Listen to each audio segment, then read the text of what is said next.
ফরিদপুরের চরভদ্রাসন উপজেলায় এবছর নতুন বইয়ের গন্ধ পায়নি প্রায় 20,000 শিশু কিশোর শিক্ষার্থী। সোমবার উপজেলার বিভিন্ন বিদ্যালয়ে ঘুরে দেখা গেছে পাঠ্য বই ছাড়াই ক্লাস করছে শিশু কিশোররা। বছর ঘুরে নতুন শ্রেণীতে উঠেও নতুন বই প্রাপ্তির আনন্দ বঞ্চিত শিশুরা ক্লাসে বসে শুধু শিক্ষকের মুখ থেকে পাঠ নিয়ে চলেছেন। কিন্তু নতুন বইয়ের অভাবে এবছর এখনও বাড়িতে অধ্যয়ন করার কোনো সুযোগ হয়নি শিক্ষার্থীদের। ফলে স্কুলে বই ছাড়া উৎসব বিমুখ পাঠদান উপজেলার শিশু কিশোরদের মধ্যে অনাগ্রহতা দেখা দিয়েছে বলে শিক্ষার্থীরা জানিয়েছে।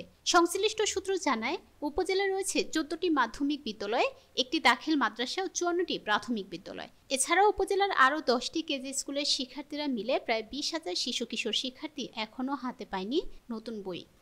এদের মধ্যে উপজেলার প্রাথমিক পর্যায়ে প্রায় 12,108 সেট নতুন বই দরকার।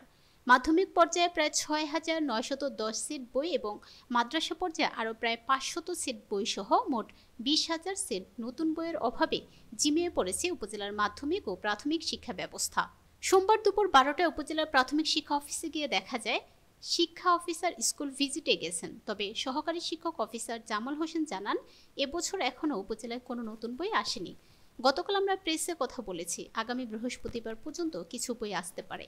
একই সময় উপজেলা মাধ্যমিক শিক্ষা অফিসে খোঁজ নিলে উক্ত officer academic supervisor Mohammad Yahya জানান, গতকাল শুধুমাত্র সপ্তম ও দশম শ্রেণীর বাংলা, ইংরেজি ও গণিত বই 3 বিষয়ের বই এসেছে, কিন্তু বিতরণ হয়নি। অন্য কোনো শ্রেণীর বই এবছর এখনও আসেনি। উপজেলা সদরে বিএস ডাঙ্গি মডেল সরকারি প্রাথমিক বিদ্যালয়ে গিয়ে দেখা যায়, বই ছাড়াই ক্লাসে শিশুদের পাঠদান দেওয়া হচ্ছে। শিক্ষকরা মুখে মুখে কোমলমতি শিশুদের মৌলিক শিক্ষা দিয়ে চলেছেন।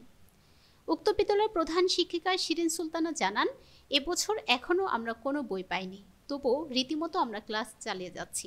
এ সময় বিদ্যালয়ের এক সহকারী শিক্ষক মোহাম্মদ ইব্রাহিম খলিল বলেন, আমাদের আবার বই লাগেনি, আমরা নিজেরাই তো এক একটা বই। আর দ্বিতীয় শ্রেণীর এক শিশু শিক্ষার্থী ঋষিতা খানম জানান, নতুন বই না হলে স্কুলে আসা আনন্দ লাগে না, তাই স্কুলে কম যাই।